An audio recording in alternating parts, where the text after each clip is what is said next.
español en Francia y lo que sufrieron los españoles en los campos de concentración nazis, lo que se conoce como Rot Spaniel, los rojos españoles que trabajaron en esos campos durante el inicio de la Segunda Guerra Mundial y durante toda la Segunda Guerra Mundial hasta la caída del Tercer Reich.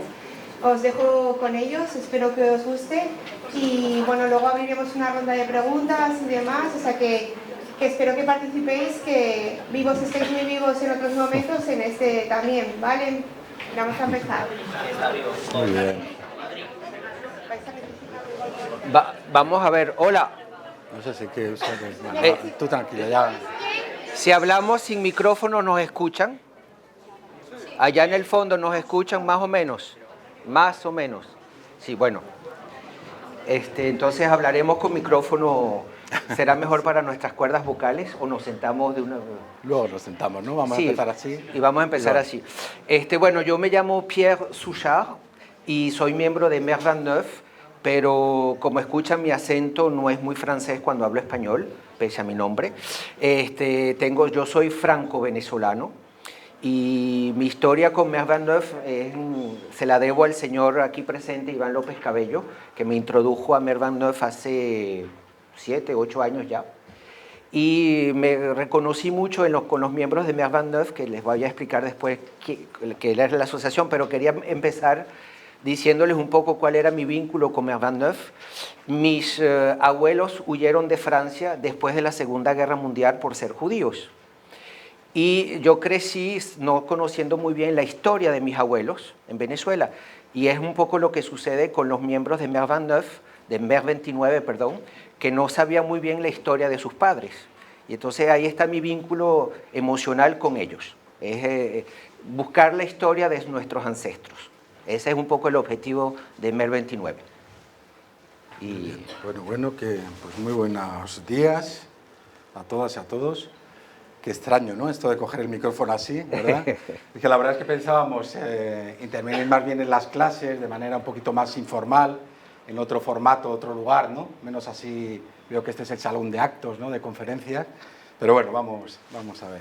Yo entonces soy Iván López Cabello, soy español, nacido en Sevilla, criado en Madrid y llevo en Francia ya muchos años. Llegué en el año 2000 a Francia y llegué a la ciudad de Brest, de la que os vamos a hablar ahora, a la ciudad de Brest en el año 2014, donde soy profesor en la Universidad de Bretaña Occidental, la UBO, como decía Idoia antes.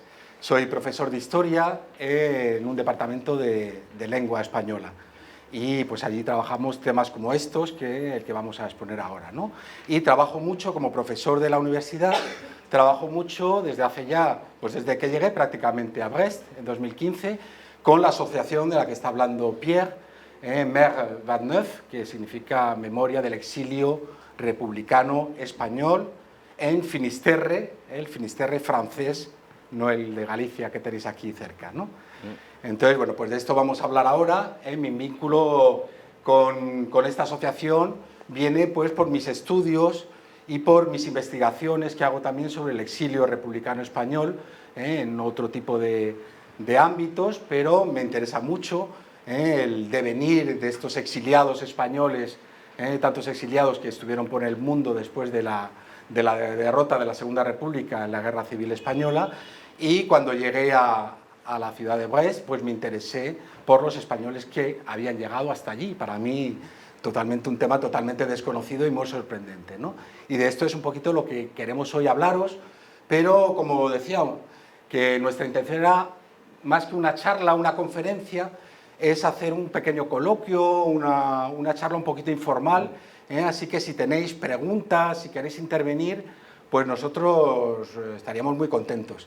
Nos gustaría más que dar aquí simplemente pues una charla, ¿no? Como creo que ha dicho Idoia, ¿no? Que a veces suena un poco como vaya rollo, ¿no? ¿Vale? Sí. Así que si tenéis preguntas, si queréis intervenir, mira, creo que hay ya alguna pregunta por allí, ¿no? Estupendo. Venga, lo único que no sé muy bien lo del micrófono, cómo funciona o... Vale, pues venga. Mi pregunta era ¿cómo son los franceses? ¿Cómo son los franceses? Te dejo, Pierre. Una muy complicada, muy buena pregunta, pero muy compleja. ¿Cómo son los franceses? Pues distintos de los españoles.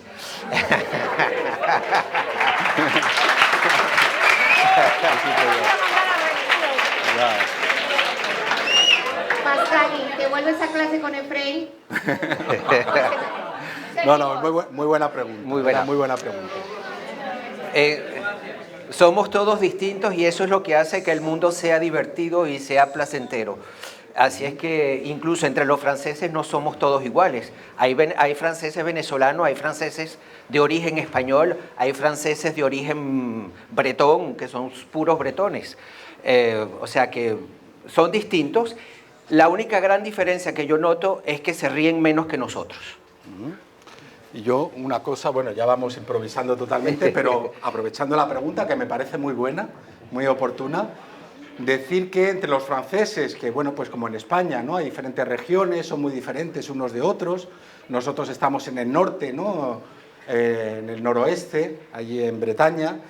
Y bueno, para el tema, para ir entrando un poco en materia, ¿no? En el tema del exilio republicano español que vamos a hablar, pues decir que en esta época de la que vamos a hablar, ya en plena guerra civil, ¿no? Del año 36 hasta el 39, y luego durante el exilio, ¿no? Que se produjo tras la derrota de la República Española, lo que hay que decir es que concretamente los bretones, los franceses bretones, pues mostraron en algunas épocas, sobre todo la población, una gran generosidad a la hora de acoger a estos españoles que llegaron primero en 1937, ahora hablamos un poquito de ellos, se está hablando estos días aquí, ¿no? En Gijón, de esos barcos con españoles, gente de aquí de Gijón, ¿no? Que se marcharon y algunos llegaron allí, a Bretaña y a Finisterre y a Brest, pues decir, ¿no? Entre otras cosas, aunque hay de todo, ¿no? Entre los franceses, pero se puede decir que los bretones, en este caso, pues mostraron una gran solidaridad y una gran generosidad en muchos casos, ¿no? Aunque fuese dramática y trágica la situación, ¿no? Pero bueno, este era un poquito preámbulo para entrar en la materia, ¿no? Pero bueno, muy bien, gracias por la pregunta. Y si tenéis más comentarios, yo creo que un poquito vamos haciendo así, vamos improvisando, ¿no? Tú nos mides un poco el tiempo, venga. Sí. Pues... Bueno, yo tengo una pregunta. ¿Ustedes estudiaron todo francés? No. Bueno, uno que hay. Mira, oui. Ok. En francés, ¿qué quiere decir mer? Muy bien, pero también ¿qué quiere decir? Mar, exactamente. Muy bien. Eso es distinto. Sí, y bueno, no, sí. No.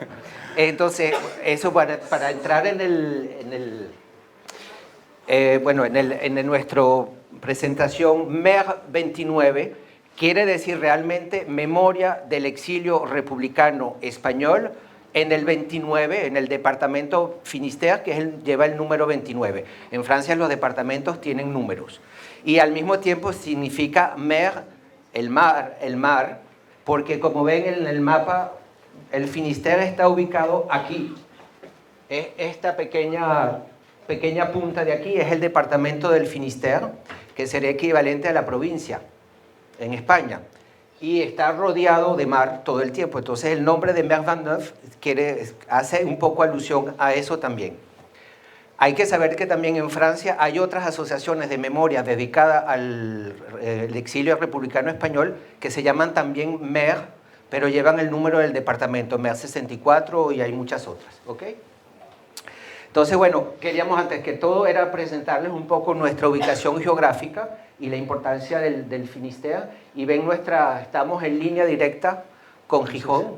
¿Veis ¿Sí? al fondo del todo? ¿Se ve? ¿Un poquito, sí? Vale. Bueno, Brest, que está aquí, es una ensenada muy bien protegida del mar, y desde el siglo XVII, en 1631, el señor Richelieu, que era el primer ministro de Luis XIII, decidió hacer un arsenal militar en Brest, y eso va a tener mucha importancia, como veremos en la exposición más adelante. Y desde principios de la Edad Media había un castillo en esta punta que existe todavía en Brest. Esto es una vista muy reciente de Brest, y esto que está aquí es la entrada al arsenal militar de Brest. Bueno, rápidamente quería también, bueno, desde Brest salieron muchas expediciones francesas.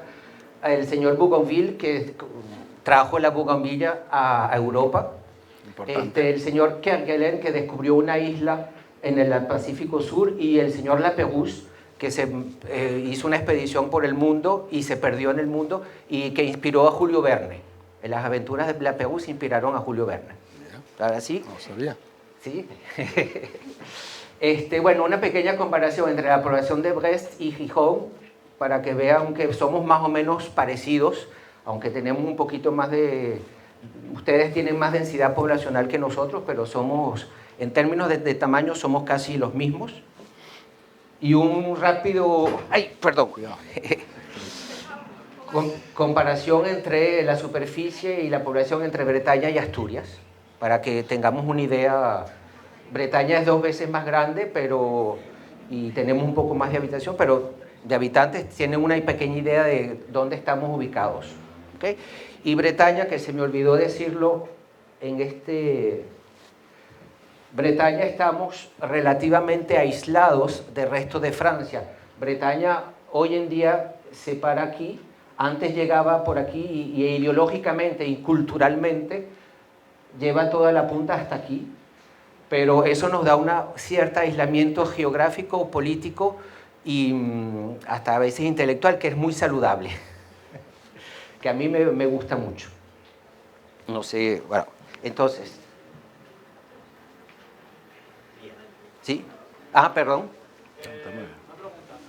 Sé que a lo largo de la historia Bretaña perteneció una vez del Reino Unido y durante un tiempo perteneció al Reino de Inglaterra. Entonces me gustaría saber si esa influencia que tuvieron en su época sigue estando notándose a día de hoy, esa influencia británica sobre nosotros.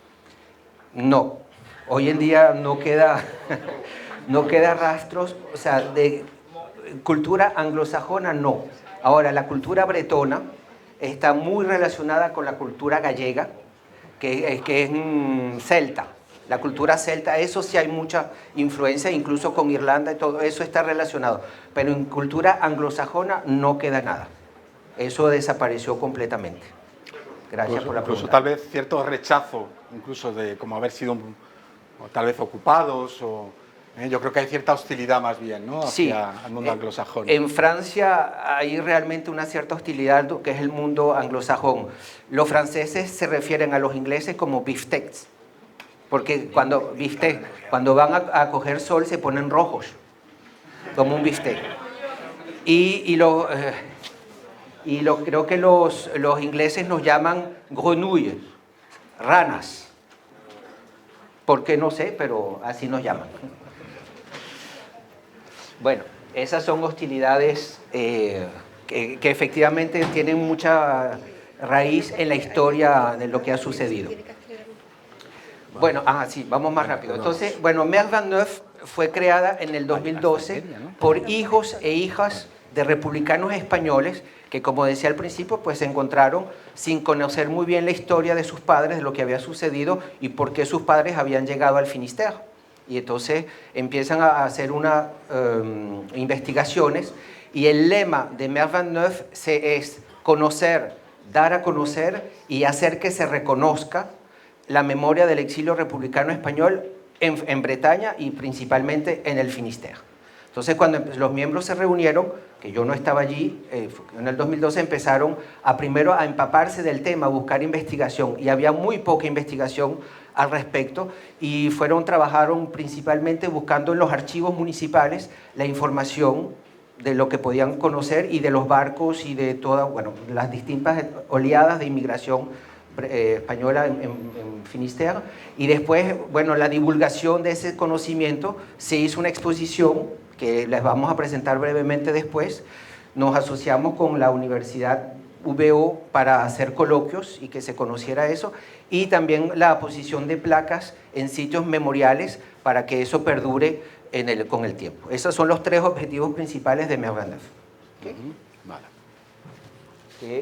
Y bueno, le dejo la palabra al señor Iván para que presente los 4 coloquios. Vale, no, muy rápidamente, sí. Porque además, como estamos con varios tiempos, ¿no? De algunos os tenéis que marchar antes, etcétera. Bueno, muy rápidamente, decir, a ver, desde la universidad en la que yo trabajo, como os he comentado, la Universidad de Bretaña Occidental, que tiene su sede en Brest principalmente, hemos colaborado, como os he comentado, hemos colaborado con la asociación Mer 29, pues desde el año 2014 hemos hecho varias actividades.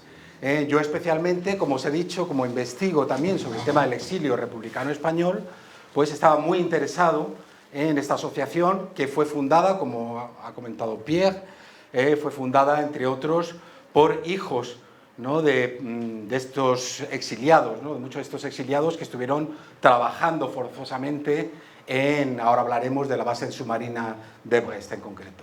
Entonces, con ellos, entre la universidad, la UIBEU, así la llamamos, y Mer 29, hemos hecho ya, pues, ¿cuántas? Las actividades que ves ahí. 5 jornadas. 5 actividades desde 2014 centradas en estas cuestiones sobre el exilio español en Bretaña y en concreto en Finisterre. Entonces, la primera de ellas fue en 2014, yo no había llegado todavía, yo llegué unos meses después a Brest. Fue una colega mía, María José Fernández, la que en colaboración con Mer 29 hice una primera media jornada sobre el tema de presentación un poquito general, ¿no? Después, en el año 2017, y esto tiene que ver pues, con las actividades que se están organizando estos días aquí en Gijón, sobre la primera oleada, que ahora vamos a hablar un poquito más en detalle, que hubo de refugiados españoles, concretamente de aquí del norte de España hacia zonas de Francia como Bretaña, Finisterre y Brest, entre otros lados, pues en el 80 aniversario, conmemorando el 80 aniversario de esa primera ola de refugiados que salieron en 1937 en barcos, entre otros lugares, pues hicimos un primer gran coloquio de 3 días en el que hubo pues conferencias, hubo testimonios de descendientes de estos exiliados, hubo también exposiciones artísticas, etcétera, ¿no? Una serie de actividades que nos gusta hacer nosotros en la universidad, ¿no? Esto es una pausa. Es el timbre de los de primero de bachiller. Vale. Tiempo. Esto es como en los equipos, sí. Ah, perfecto. Como en los partidos de baloncesto, ¿no?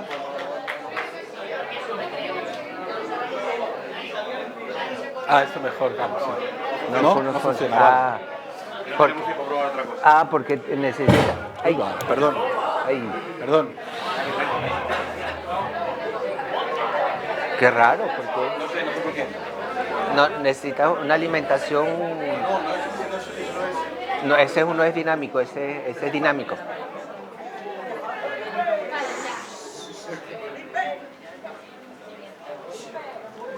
Vale.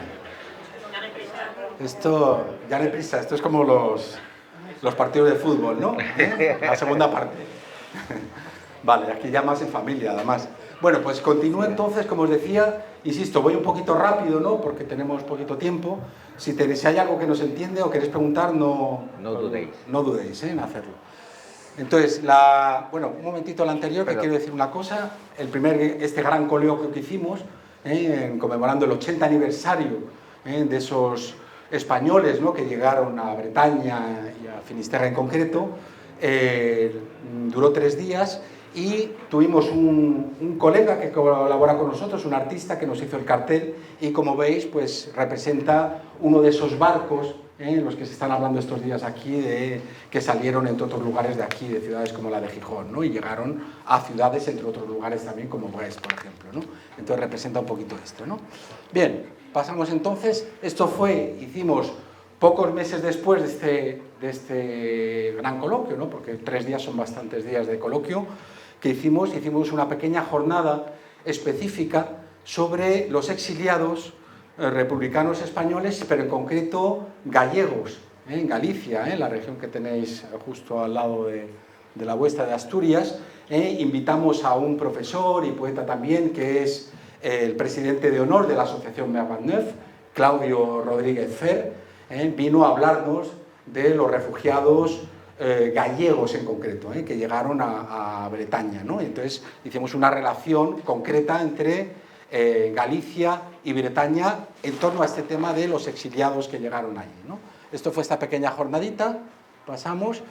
Esto fue en 2019, pues siguiendo las conmemoraciones, los 80 años de conmemoraciones, aprovechando esas conmemoraciones, hicimos en 2019, era el 80 aniversario, perdón, de lo que llaman en Francia, sobre todo, la retirada, ¿no? Ahora hablamos un poquito también, si nos da tiempo, de ello, ¿no? La retirada, que fue pues esa oleada masiva de casi 500.000 de españoles que salieron huyendo, ¿no? Prácticamente de lo que iba a ser la victoria franquista poco tiempo después, a principios del 39, y ya incluso finales del 38 empieza a haber gente que sale huyendo masivamente, ¿no? Entonces, aprovechando esa conmemoración del 80 aniversario, hicimos otro, mayor coloquio incluso, 4 días de coloquio, en la misma línea que el anterior, con conferencias de grandes especialistas en el tema, historiadores, etcétera, pero también interviniendo estudiantes nuestros de la universidad, que ellos participan. Ahora hablaremos de alguna actividad que ellos hacen también, exposiciones artísticas, etcétera, ¿no? Un poco que es lo que nos gusta a nosotros hacer, es coloquios que no sean exclusivamente de especialistas, conferenciantes, sino integrar un poco a estudiantes, artistas, escritores, etcétera, ¿no? La foto, bueno, veo que tiene prisa el señor Suchard. Perdón. Un momentito, simplemente decir, es el mismo dibujante que el anterior, nos dio también un dibujo en base a una fotografía de una imagen justamente de la retirada, ¿no? Lo que llamamos la retirada, como veis, civiles, ¿no? Un señor con su tal vez nieta y policías franceses, representa un poco esa imagen, pues, de la tragedia que vivió esta gente que tuvo que salir de España huyendo, ¿no? De la victoria franquista. Bien, bueno, pasamos si quieres, y bueno, pues después de esos 2 grandes coloquios, esas 2 jornadas, como veis, ya 4 actividades, este año de nuevo hemos hecho otro coloquio más, otro coloquio ya en el marco de un proyecto más amplio, sobre los llamados Rosspanier, ¿no? Que hablaba antes Idoia, ahora hablamos, si queréis, también un poquito más, y es de nuevo aprovechando de nuevo esas conmemoraciones. Si en 2017 hablamos del 80 aniversario de las personas que salieron, los exiliados que salieron en 1937, 2019 de los que salieron en 1939, nos quedaba una parte importante para la asociación Mère Van Neuf, que era lo que pasó con esos exiliados durante la Segunda Guerra Mundial. Entonces, bueno, como sabéis, empieza 39-40, aprovechamos esos años para organizar un nuevo coloquio específicamente sobre el devenir de estos exiliados españoles en la Segunda Guerra Mundial. Y en concreto, ahí tenéis la imagen que tenéis del póster del coloquio, tenéis, ¿cuántos son? 6 fotografías. 9. Ay, perdón, sí, 9, sí, ya no sé ni contar. 9 fotografías de justamente Rosspanier, de los que hablábamos antes, ¿no? Trabajadores forzados que estuvieron trabajando concretamente en Brest. Y algunos de ellos son padres de los fundadores de la asociación Mère Van Neuf, de la que estamos aquí hablando. Tenemos en concreto, os pongo solamente un ejemplo, ¿dónde está? Lucas Allende Santa Cruz, que está ahí arriba, Pierre nos lo va a señalar. Lucas Allende Santa Cruz, que tenemos, por la suerte estos días, de tener aquí a su hija, Claudine Allende Santa Cruz, que está con nosotros, y podéis, no sé si escucharla incluso ya esta tarde o está aquí con nosotros, ¿no? Y que es miembro también, fundadora ella, de esta asociación. Así que este coloquio ha sido en el mes de marzo pasado, 3 días también, un poco la misma línea de las actividades anteriores, ¿no? Bueno, pues estas son un poco las actividades que hemos hecho en colaboración, la asociación Mère Van Neuf, en colaboración con la Universidad de Bretaña Occidental, ¿no?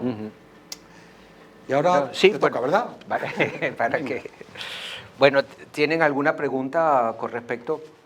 Bueno, entre los trabajos que hace Mère Van Neuf es también trabajar con institutos como con ustedes, y hace unos años unos estudiantes de español en un instituto que se llama Le Liquès, en el sur de Bretaña, se apoderaron de nuestra exposición y tradujeron parte de la exposición, casi toda, e incluso leyeron practicando el español, y hay un sitio web, tenemos la referencia a la que pueden ir, porque está la exposición traducida y leída, en parte, y con testimonios de que no los vamos a poder leer no vamos a poder entrar muy profundamente en la exposición, pero nos estamos basando en esa exposición, que fue el gran trabajo primero que hizo Merle Van Neuf, para hablarles un poco del exilio republicano español en el Finisterre. Y ese fue el trabajo que hicimos con este instituto Le Liques.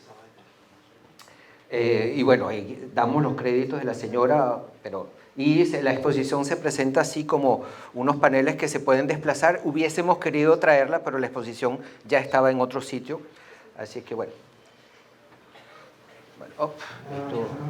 La estructura de la exposición la presentamos rápidamente. ¿No? Sí, bueno, sí, pero presento simplemente la estructura y no entro en materia. Sí. Vale, pensé panel a panel, no. No, la estructura. No, por eso, ¿vale? Espera, voy cogiendo. No, vamos a pasar luego rápidamente a los testimonios, ¿vale? Venga, muy rápido, que como veis estamos aquí improvisando un poquito. ¿Se va entendiendo todo bien? Primero, que eso es lo importante, porque si no... ¿Sí? Vale. Bueno, pues no, muy rápidamente, mira, os hemos dado unas fotocopias, no sé si las tenéis todos o... Unas fotocopias, esta es la exposición de la asociación Merle Van Neuf, de la que aquí estamos hablando tanto, ¿verdad? Esta es la primera actividad, digamos, que hicieron en la asociación para dar a conocer la historia de estos refugiados españoles en esta zona, ¿no?, de Finisterre francés.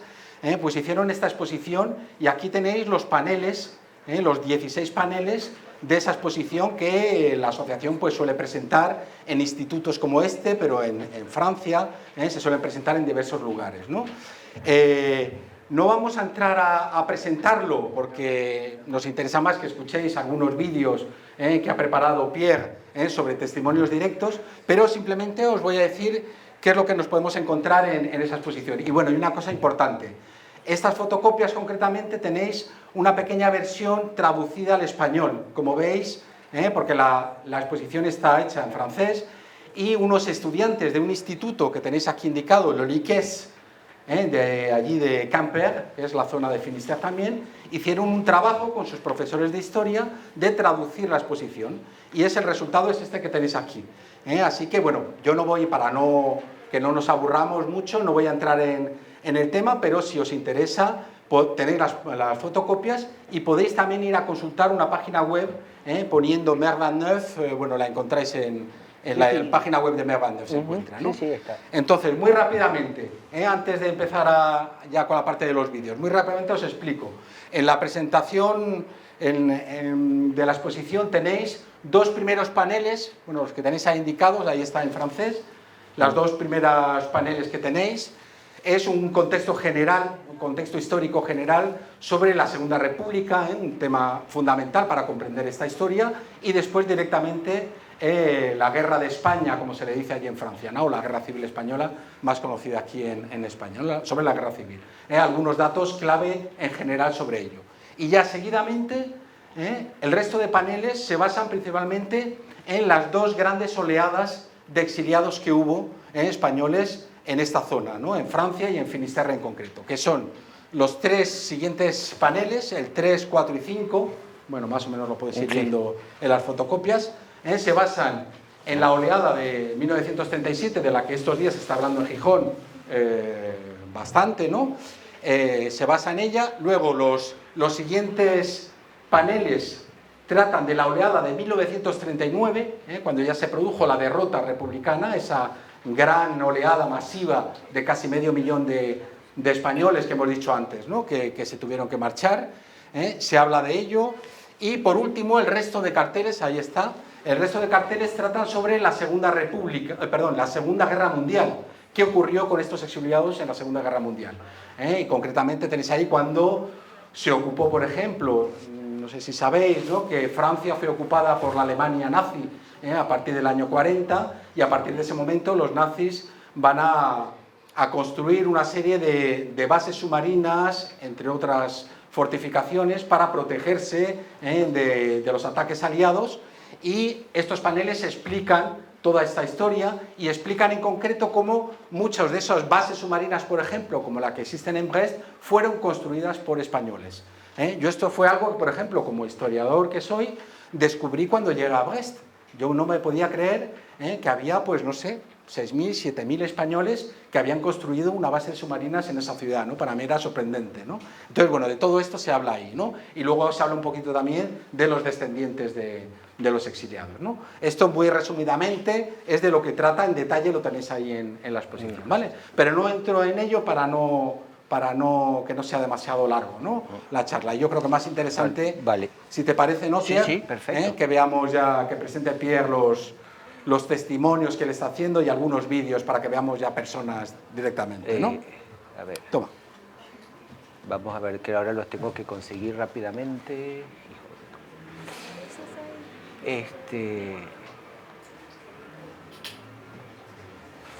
A ver. ¿Es mejor con esta apagada? Sí. Así, ¿no?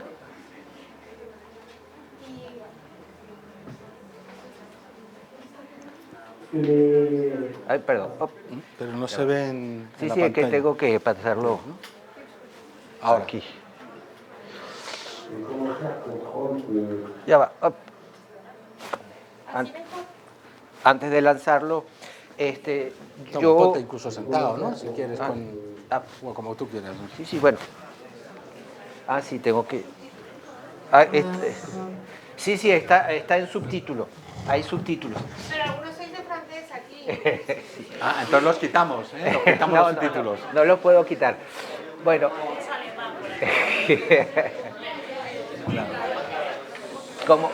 ¿Cómo explica? Perdón. Acércate. Sí,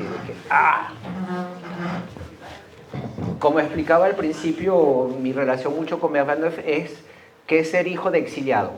Y entonces decidí filmar todos los testimonios de los hijos de los exiliados republicanos españoles en el Finisterre para que contasen un poco su experiencia, y no solo la experiencia de ellos como hijos de, pero sino también la travesía de sus padres desde España hasta Brest. Entonces, bueno, aquí escogí algunos pequeños extractos de qué es lo que ellos sienten de haber sido hijos de republicanos españoles en el Finisterre, y tengo otro que se los presentaré si hay tiempo, de un poco más la sensación de los padres, de ellos como exiliados en Francia. ¿Okay? Este es el primero, y bueno, las personas que van a ver aquí son todos miembros de Mervan Neuf, y sus padres llegaron a Brest entre el 42 y 43 para construir la base de submarinos de Brest.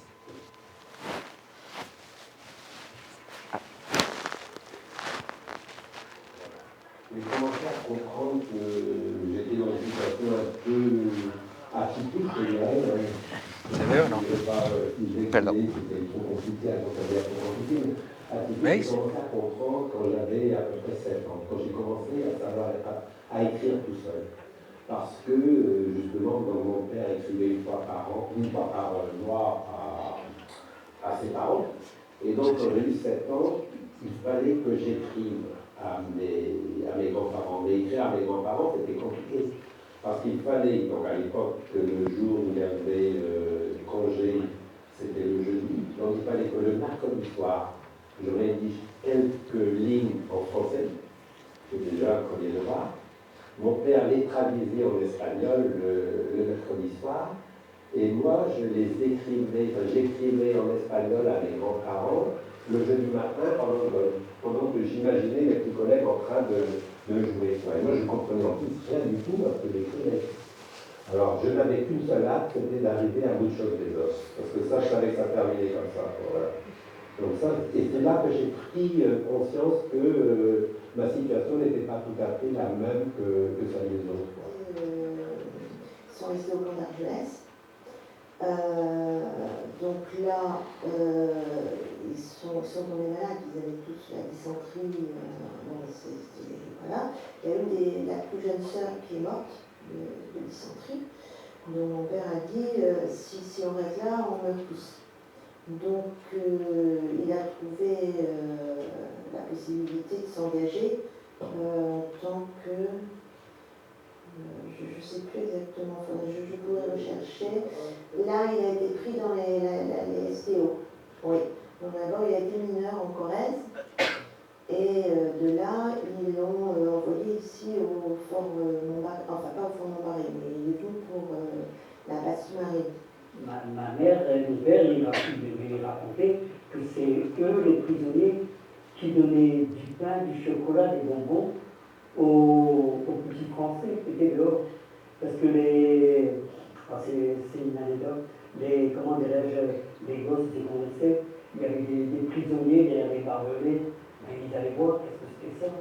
Et ils les voyaient tous ces petits-là, plus ou moins bien habillés, c'était des gens de la campagne quand même, là, à côté, là, et comment dirais-je, ils donnent du chocolat, des bonbons, du pain qu'ils avaient dans les commis à Croix-Rouge. On se rend compte qu'ils ont ma mère a mis des bonbons de chocolat avant que mon père, avec tous les prisonniers, elle avait là avec ses sœurs et ses frères. Il y avait donc l'heure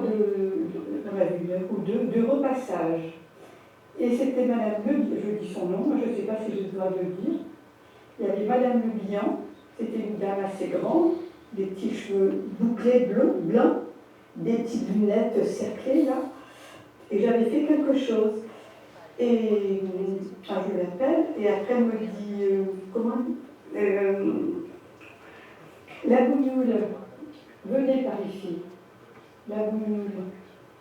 Alors que l'Escobar, c'était pas du tout arabe, quoi. Surtout, j'avais des cheveux assez crépus. J'avais des cheveux crépus, et je pense que c'est ça, la bougnoule. Je dis à papa le soir, je dis, papa, tu devrais quand même venir trouver la directrice de l'école, et du collège.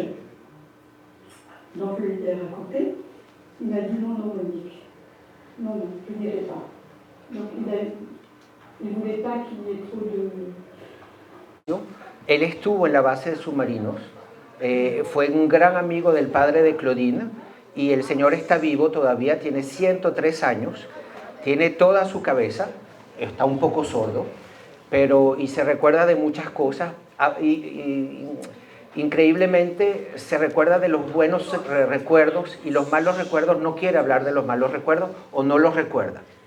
Es impresionante, pero tiene muchos recuerdos de su época y estábamos en esa entrevista reconociendo muchas fotos que tenemos de esa época y reconoció a algunos de sus compañeros de cautiverio, digamos, hasta cierto punto. ¿Tienen algún comentario con respecto a lo que acaban de ver?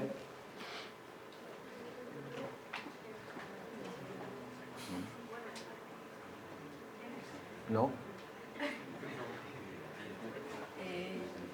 ¿Sí? Me gustaría hacer una pregunta. Hay una señora, la señora del pelo blanco, que de alguna manera tiene un recuerdo duro de esa llegada del exilio, porque la toman por árabe, ¿no? Y entonces parece que en la escuela ella pide ayuda a su padre para que el padre vaya a hablar con la tutora y le diga que no la insulten, ¿no? Es algo así, ¿entendido? Exactamente. La palabra no la he entendido bien. Entonces, supongo que esta era una de las cosas que les ocurrían a los inmigrantes. Sí, sufrieron mucho de eso, efectivamente, de la discriminación, porque no los conocían, pero también hubo mucha solidaridad entre ellos. No, es un ejemplo, sobre todo yo lo pongo, porque el padre no quiso intervenir y muchos padres no querían mostrar que eran distintos, incluso muchos de los hijos de republicanos no hablan español y los padres le decían, hazte lo más discreto posible y no cuentes que eres de origen español. Y entonces muchos han aprendido el español después de adultos o de jubilados por muchos. Y efectivamente, o sea, y eso es la anécdota que cuenta Monique, es sobre todo que el padre no quiso intervenir. Y bueno, que fuese Mora no fue tanto el problema, para ella fue más que el padre no quisiese intervenir. Yo soy profesora de lengua y siempre les hablo del rechazo o aceptación de una lengua vinculado a las experiencias humanas que uno tiene con esa lengua. Evidentemente los exiliados salen del país porque hablan español y evidentemente quieren integrarse en otra cosa en la que hablar español, pues... Sí, efectivamente. Claro. Otra cosa que quería yo vincular a esta pregunta es si tiene que ver el hecho de que en Bretaña se haya aceptado mejor a los emigrantes, a los exiliados españoles con el hecho de que sea una región más o menos bilingüe, en lo que son los bilingües, a diferencia de las españolas, las regiones francesas. ¿Hay alguna relación entre el bilingüismo bretón y la aceptación mayor en esta región de los exiliados o no? Yo creo, sí, a ver, sí, varias cosas, porque quería ligarlo con lo anterior. Sí, bueno, brevemente sobre esto, yo creo que más que... Porque efectivamente no es una región en la que tiene un carácter identitario muy marcado, ¿no? Con una lengua, el bretón, pues, bueno, podía asemejarse, ¿no? A lo que es el euskera aquí al lado, en el País Vasco, ¿no? Yo creo que más que eso, la influencia tal vez en la solidaridad, entre comillas, porque efectivamente hubo muchos problemas, como explica Monique, ¿no? Ahora vuelvo a ello, ¿no? Pero tal vez sea el que es una región, como en Galicia, se podría decir, una región de mucha emigración.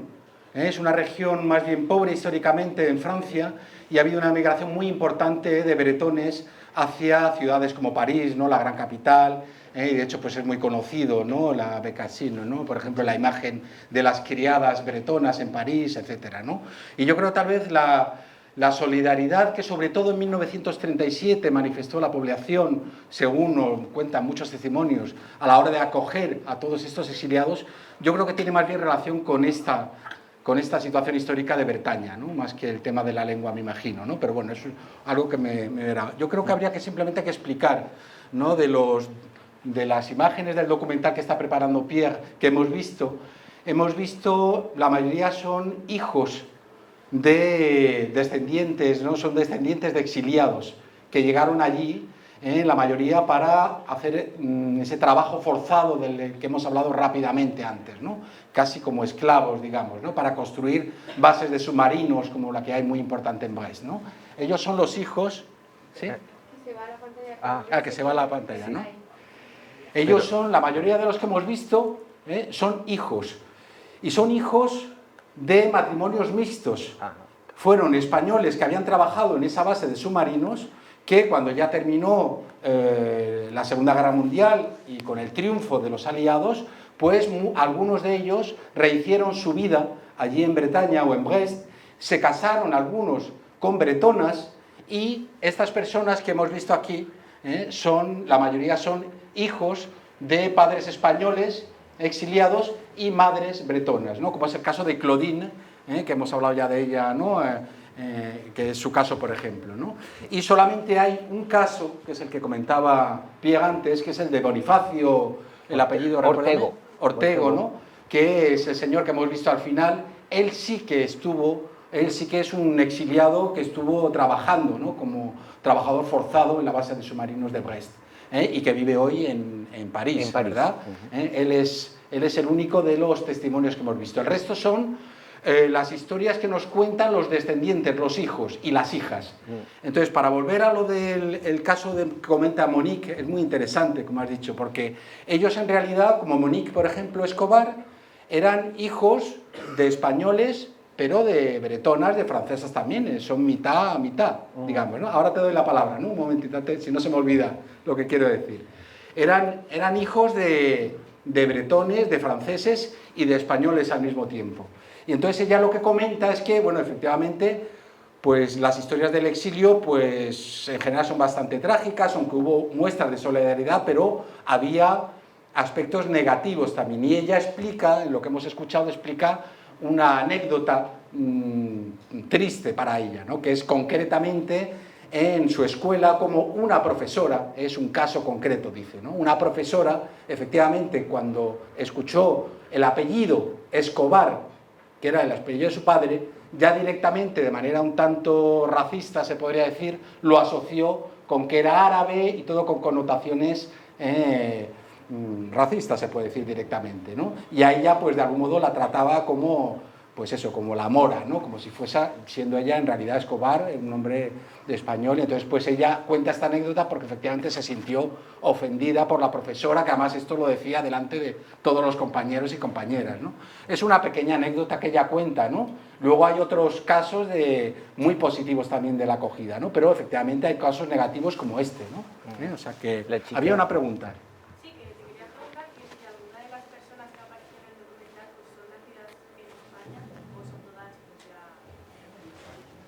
¿Quieres responder Sí. tú, que eres el director del documental?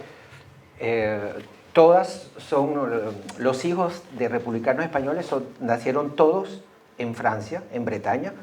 El único que no nació en España, en Bretaña, es Bonifacio, porque él llegó ya de 20 años a Francia y tal. Yo quería acotar también que los republicanos españoles les habían quitado la nacionalidad española.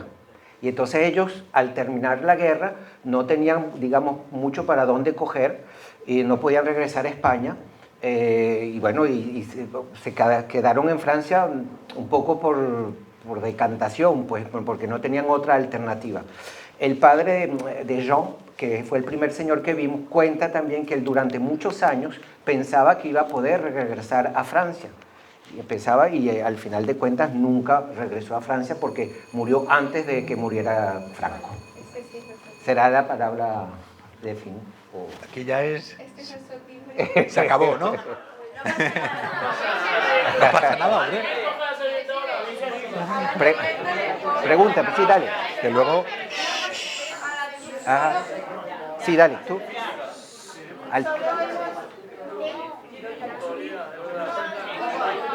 Solo hemos pedido permiso.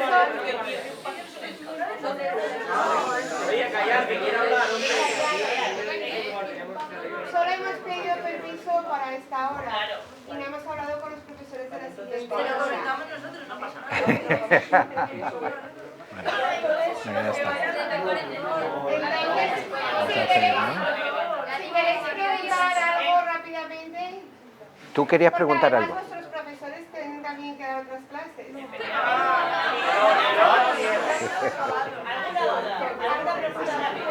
Vamos a dejarle los de atrás que se quieren. La pregunta de Pelayo, salimos. Dale, Pelayo. Durante la Primera Guerra Mundial, sé que como España fue neutral, Francia al contrario sí que participó. Entonces, ¿pudo haber una migración antes, durante la Primera Guerra Mundial, de franceses a España que luego como que se compensara con esa española a Francia, quizás? No, en principio no. No puedo responder. No poseo información. NPI. No, a ver, ¿se ha entendido bien? A ver, ¿Sí? aprieta el botón. Si no sé si he entendido bien, entonces, ¿quieres decir si ha habido emigrantes franceses que hayan venido a España antes Que hayan salido de la Primera Guerra Mundial, no. de la Primera Guerra Mundial? Que hayan venido, no. Los franceses se quedaron y... A lo mejor hay algunos casos porque hay movimientos migratorios anteriores, pero en la Primera Guerra Mundial no conozco el tema, no soy especialista, ¿eh?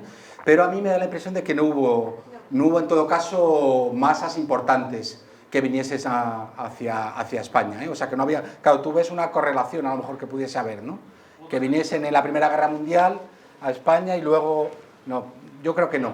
Quizás porque la Primera Guerra Mundial todavía no se había concebido el término de guerra total y los civiles no habían sido tan involucrados, quizás por eso no hubo tanta migración. Bueno, la verdad es que ahí, claro, sacas un tema muy interesante, pero bueno, que nos llevaría otra hora también de hablar, ¿no? Porque efectivamente fue los bombardeos de población civil que empiezan justamente con la Guerra Civil Española, ¿no? Y con Guernica, 37, etcétera, ¿no? Pero bueno, eso no queremos enfadar a los profesores que os están esperando. Ha sido un placer, de verdad, teneros este ratito. Vamos a estar estos días por aquí. Así que muchas gracias por la atención. Toma.